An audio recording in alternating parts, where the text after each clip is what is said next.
Minute. आप सभी को प्यार भरा नमस्कार। तो कैसे हैं मेरे प्यारे बच्चों आप सभी लोग? उम्मीद करूंगा कि आप लोग बहुत ही अच्छे से अपनी पढ़ाई कर रहे होंगे। जैसा कि आप सभी को पता है कि आज का जो हमारा टॉपिक है वो टॉपिक क्या है बेटा, कि हम लोग जेई एडवांस की केमिस्ट्री को कैसे क्रैक कर सकते हैं, यानी लिमिटेड टाइम ऑफ पीरियड में हम लोग जेई एडवांस के क्वेश्चनों को कैसे अटेम्प्ट कर सकते हैं।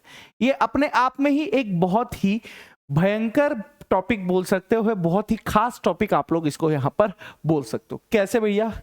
नाम में ही भैया दाम छुपा हुआ है, नाम में ही दाम छुपा हुआ है भाई। अपने आप में ही एक बहुत बड़ी चीज है, अपने आप में ही एक बहुत बड़ी चीज है।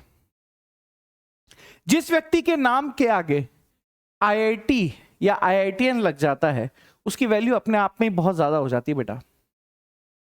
रुतबा, एक रुतबा जो होता है वो अपने आप में अलग चीज होती है। तो आखिर मैं आप लोगों को कैसे समझा सकता हूं, कैसे क्लियर करवा सकता हूं, जरा देखो। आप लोगों को ये चीज तो पता ही है कि केमिस्ट्री में हमारे 3 पोर्शन रहने वाले हैं। कौन कौन से? एक रहने वाला है हम लोगों के पास फिजिकल, एक पोर्शन हम लोगों के पास यहां पर रहने वाला है सर फिजिकल केमिस्ट्री वाला, यानी भौतिक रसायन वाला। एक हमारे पास रहने वाला है यहां पर ऑर्गेनिक केमिस्ट्री वाला, और एक हमारे पास सर रहने वाला है यहां पर इनऑर्गेनिक वाला। 3 पोर्शन हमारे पास यहां पर हैं, और आप सभी को पता है कि हम लोगों को कंपैरेटिवली ज्यादा मेहनत यहां पर करनी पड़ती है। क्यों? क्योंकि तीनों ही अपने आप में एक इंडिविजुअल पर्सनैलिटी रखते हैं, तीनों ही अपने अपने आप में अपने अपने अलग लॉजिक यहां पर रखते हैं। जैसे अगर मैं इनऑर्गेनिक पोर्शन की आप लोगों के पास यहां पर बात करता हूं मेरे प्यारे बच्चों, तो यहां पर आप लोगों को जितने भी एक्सेप्शन होंगे, यानी जितने भी अपवाद आप लोगों के पास होंगे, वो उन सभी को यहां पर आप लोगों को बहुत ध्यान से देखना पड़ेगा। अपवाद, एक्सेप्शंस बहुत ध्यान से देखने पड़ेंगे। और इसके अलावा हम लोगों को एनसीईआरटी के जो स्टेटमेंट होते हैं, एनसीईआरटी के जो स्टेटमेंट होते हैं, वो स्टेटमेंट यहां पर आपको बहुत ज्यादा ध्यान से रखने पड़ेंगे, क्योंकि लाइन बाय लाइन एनसीईआरटी के स्टेटमेंट यहां पर आप लोगों के पास पूछे जाते हैं। बिल्कुल यस। और वहीं मैं फिजिकल केमिस्ट्री की बात करता हूं आप लोगों के पास, तो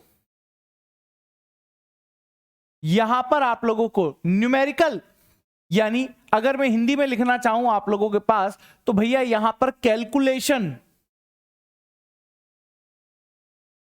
कैलकुलेशन बेस्ड चीजों का आप लोगों को यहां पर बहुत ज्यादा ध्यान में रखना पड़ेगा। जितनी ज्यादा आप कैलकुलेशन करोगे उतना ज्यादा आप यहां पर फायदे में रहने वाले हो। कैलकुलेशन आप लोगों को करना ही करना है यहां पर। अब उसके लिए सर क्या करेंगे? जितनी ज्यादा प्रैक्टिस आप करोगे फिजिकल केमिस्ट्री में, जितनी ज्यादा प्रैक्टिस आप लोग करोगे उतना ज्यादा यहां पर फायदे में रहने वाले हो। कैलकुलेशन बहुत ज्यादा अच्छी आप लोगों की यहां पर होनी चाहिए। और सबसे भयानक आईआईटी के बच्चों को जिससे डर लगता है ना, सबसे ज्यादा भयानक जो आईआईटी के बच्चों को डर लगता है वो होती है भाई साहब हमारी ऑर्गेनिक केमिस्ट्री। सबसे ज्यादा भयानक, सबसे ज्यादा। क्यों सर? हमको सबसे ज्यादा डर यहां पर इसलिए लगता है क्योंकि यहां पर वेरियस काइंड ऑफ रिएक्शंस होती हैं, बहुत ज्यादा अमाउंट में यहां पर रिएक्शंस होती है कंपैरेटिवली नीट के कंपैरिजन में यहां पर बहुत ज्यादा अमाउंट में रिएक्शंस आप लोगों को देखी जाती है। कंसेप्ट्स बहुत ज्यादा होते हैं। और अगर मैं आप लोगों को बोलूं ऑर्गेनिक में आईआईटी एडवांस में स्टीरियो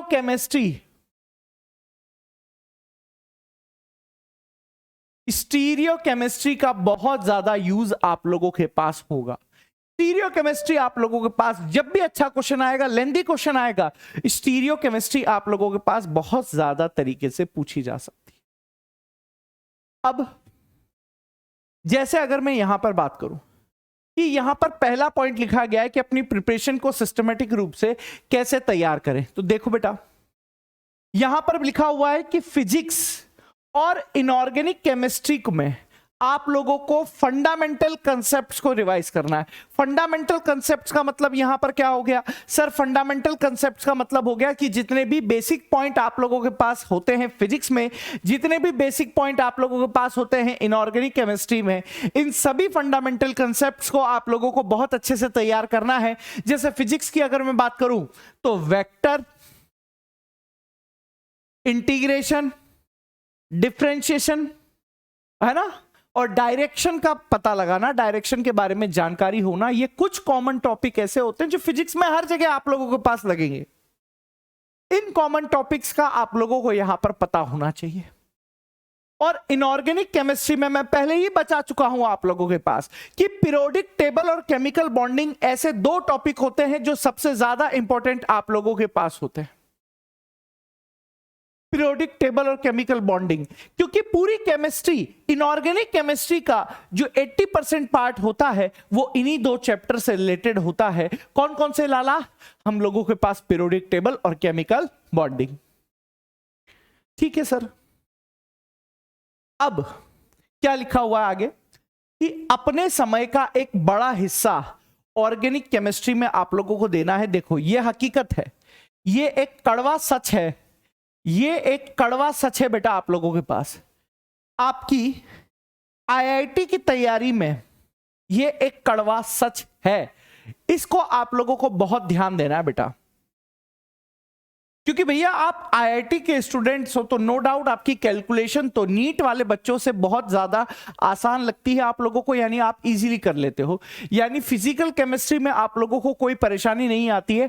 आईआईटी वाले बच्चों को जो मेजर परेशानी आती है वो इन्हीं दोनों टॉपिक में आती है, क्योंकि यहां पर ध्यान में रखने वाली चीजें बहुत ज्यादा होती, ध्यान में रखने वाली चीजें बहुत ज्यादा होती है। फिजिकल केमिस्ट्री में न्यूमेरिकल सेक्शन, कैलकुलेशन सेक्शन होता है जो आप लोगों को पसंद आता है, क्योंकि आपका मेन सब्जेक्ट ही मैथ्स होता है,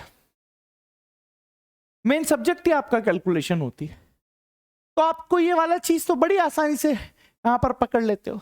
लेकिन ऑर्गेनिक और इनऑर्गेनिक वाले पोर्शन में याद करने वाली चीजें, याद करने वाला कंसेप्ट बहुत ज्यादा होता है, बहुत प्रॉब्लम आती है, इसीलिए यहां पर आप लोगों को बहुत प्रॉब्लम आती है। इनऑर्गेनिक में तो चलो हम लोग सर एक्सेप्शन रट भी लेंगे या एनसीईआरटी वाले स्टेटमेंट को ध्यान भी रख लेंगे, बट सर ऑर्गेनिक में तो रिएक्शन में स्टीरियोकेमिस्ट्री फंसनी ही फंसनी है, वहां आप लोगों के पास बचने का कोई रास्ता ही नहीं है। और सर इसके लिए एकमात्र आप लोगों के पास जो रास्ता है वो है कि ज्यादा से ज्यादा आप लोगों को जो टाइम देना है वो कहां पर देना है मेरे प्यारे बच्चों? ऑर्गेनिक केमिस्ट्री की रिएक्शंस में देना है, ऑर्गेनिक केमिस्ट्री के कंसेप्ट्स में देना है। अरे बोलो, बिल्कुल। और अगर मैं यहां पर बात करूं कि जब आपका एग्जाम यहां पर आने वाला हो, जब आपका एग्जाम आने वाला हो तो भैया लास्ट के इसमें 5 दिन लिखा हुआ है, मैं तो फिर भी आपको बोलूंगा आप 10 दिन पहले आप पर सेल्फ डाउट करना बंद कर दो, सेल्फ एनालिसिस यहां पर आप लोग कर दो, क्योंकि भैया तब कुछ नहीं होने वाला है।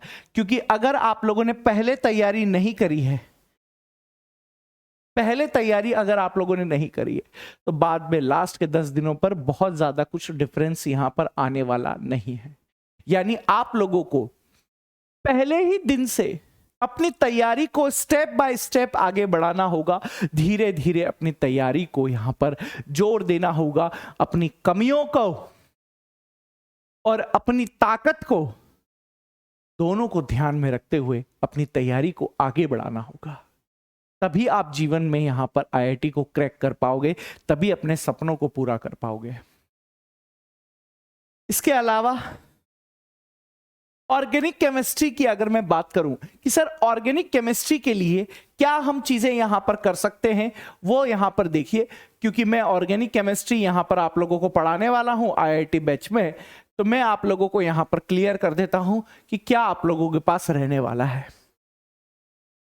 ऑर्गेनिक केमिस्ट्री की अगर मैं बात करूं तो भैया सबसे पहले आप लोगों को पता होना चाहिए कि रिएक्शन की मैकेनिज्म क्या होती है। जब तक आप लोगों को यह नहीं पता होगा कि आखिर रिएक्शन की मैकेनिज्म यहां पर क्या रहने वाली है, रिएक्शन कैसे कंट्रोल होने वाली है, क्योंकि बहुत सारी चीजें आप लोग वहां पर पढ़ोगे। हम लोग वहां पर ट्रांजिशन स्टेट पढ़ेंगे, हम लोग वहां पर ट्रांजिशन स्टेट पढ़ेंगे, हम लोग विभिन्न प्रकार के इंटरमीडिएट यानी मध्यवर्ती पढ़ेंगे। ये सारी चीजें जब हम लोग वहां पर करेंगे ना बेटा, ट्रांजिशन स्टेट, इंटरमीडिएट, बहुत सारे टाइप के पढ़ेंगे, तब एक्चुअली में आपको आइडिया लग जाएगा कि सर कौन सी रिएक्शन को किस प्रकार से हम परफॉर्म करेंगे, कौन सी रिएक्शन में कैसा इंटरमीडिएट बनेगा, कौन सी रिएक्शन में स्टीरियोकेमिस्ट्री कैसे होगी। ये सारी चीजें बेटा हम वहीं पर यहां पर सॉल्व करेंगे। यानी ऑर्गेनिक केमिस्ट्री में मैकेनिज्म पर आप लोगों को सबसे ज्यादा जोर यहां पर देना रहेगा। अरे बोलो यार, बिल्कुल ठीक है। ऑर्गेनिक केमिस्ट्री में जो कठिन टॉपिक आप लोगों के लिए रहेंगे उनको बहुत ज्यादा बेसिक से आप लोगों को पढ़ना रहेगा, बहुत ज्यादा गहराई से यहां पर आप लोगों को पढ़ना पड़ सकता है ना। लेकिन लास्ट के दिनों में मैकेनिज्म आप लोगों को वहां पर छोड़ देनी रहेगी, क्योंकि मैकेनिज्म एक लेंथी प्रोसेस होता है, केवल आपको समझाने के लिए होता है। आपको ध्यान क्या रखना है, केवल उसमें आपको ध्यान रखना है कि जो की पॉइंट्स मैं वहां पर लिखवाऊंगा, जो मैं फंडे वहां पर यूज करूंगा, जो मैं फंडा वहां पर यूज करूंगा, या जो मैं की पॉइंट्स वहां पर यूज करूंगा, शॉर्ट ट्रिक्स जो मैं यूज करूंगा, लास्ट टाइम के लिए आप लोगों को वही ट्रिक्स वहां पर अप्लाई करनी है, क्योंकि लास्ट के दिनों में आप लोगों को समय की कमी होती है और बहुत सारी चीजें आप लोगों को क्विक रिवाइजन की जरूरत होती है। इसलिए यहां पर आप लोगों को एक एक चीज को ध्यान से पढ़ना है। और ये एक बहुत ही ज्यादा खास चीज यहां पर आप लोगों के पास है, बहुत ही ज्यादा खास चीज है कि ऑर्गेनिक केमिस्ट्री के लिए आप लोगों को क्या करने पड़ेंगे बेटा, बहुत ही छोटे छोटे नोट्स। कहने का मतलब है आप लोगों को यहां पर शॉर्ट नोट्स की रिक्वायरमेंट होगी। यहां पर आप लोगों को किसकी रिक्वायरमेंट होगी बेटा, शॉर्ट नोट्स आपको लगातार बनाते रहने होंगे। जितने ज्यादा इफेक्टिव शॉर्ट नोट्स आप बनाओगे उतना अच्छा आप यहां पर ऑर्गेनिक केमिस्ट्री में परफॉर्म कर सकते हो। चलिए आगे की बात अगर मैं यहां पर करूं आप लोगों को कि भैया और क्या क्या कर सकते हैं, आखिर हम रिएक्शंस की प्रैक्टिस कैसे कर सकते हैं, वो एक इंपॉर्टेंट टॉपिक आप लोगों के पास रहने वाला है। देखिए बेटा, रिएक्शन की प्रैक्टिस हम लोग कैसे कर सकते हैं। जो भी आप लोगों के इंपॉर्टेंट टॉपिक्स है बेटा, जो भी आप लोगों के इंपॉर्टेंट टॉपिक्स है या जो भी इंपॉर्टेंट मैकेनिज्म है, उससे रिलेटेड आप लोगों को बुक में जो क्वेश्चन दिए होंगे, उससे रिलेटेड बुक में जो भी क्वेश्चन होंगे, वो सारे क्वेश्चन बेटा आप लोगों को परफॉर्म करने हैं। जितने भी आप लोगों की यहां पर बुक के अंदर क्वेश्चन है, वो सारे क्वेश्चन आप लोगों को अच्छी तरीके से परफॉर्म कर रहे हैं, तभी आप लोगों की क्वेश्चन प्रैक्टिस बेटा अच्छे तरीके से यहां पर हो पाए, जितने भी इंपॉर्टेंट टॉपिक्स हैं। ठीक है। और केमिस्ट्री में कई छात्रों को कंफ्यूज करने वाली गलती लगती है, यानी जब तक आप लोग यहां पर रिवाइज नहीं करोगे केमिस्ट्री को, केमिस्ट्री एक बहुत ज्यादा वॉलेटाइल सब्जेक्ट होता है। वॉलेटाइल सब्जेक्ट का मतलब क्या होता है सर, कि अगर आपने केमिस्ट्री को बहुत ज्यादा दिनों तक छोड़ दिया, बहुत लंबे समय के लिए आपने केमिस्ट्री का रिवीजन नहीं किया, तो दिमाग से केमिस्ट्री उड़ जाती है। वॉलेटाइल सब्जेक्ट होता है, कंसेप्ट्स भूल जाते हैं। इसलिए केमिस्ट्री के लिए यहां पर लगातार आपको कंटिन्यूटी बेटा टच रहना जरूरी है केमिस्ट्री के सब्जेक्ट में। इसलिए रेगुलर रिवीजन बेटा आप लोगों को लगातार करते रहना होगा। रेगुलर रिवीजन ही आप लोगों का यहां पर बहुत ज्यादा चीजें इफेक्टिव रूप से कारगर होंगी। तो अगर आप लोगों ने ये सारी चीजें यहां पर कर ली मेरे बच्चों, अगर ये सारी चीजें आप लोगों ने इफेक्टिवली कर ली, तो मैं आपको गारंटी देता हूं कि आप केमिस्ट्री में बहुत अच्छी यहां पर परफॉर्मेंस आप लोग दोगे। तो इसी के साथ मैं आशा करता हूं कि आप अपने केमिस्ट्री के रिवीजन को एक बहुत ही नई राह पर, एक बहुत ही जेईई एडवांस की राह पर लेकर मेरे साथ चलेंगे। तो आप सभी को नमस्कार और जल्दी ही मिलते हैं बेटा हम प्रयास हिंदी की क्लासेस में। धन्यवाद।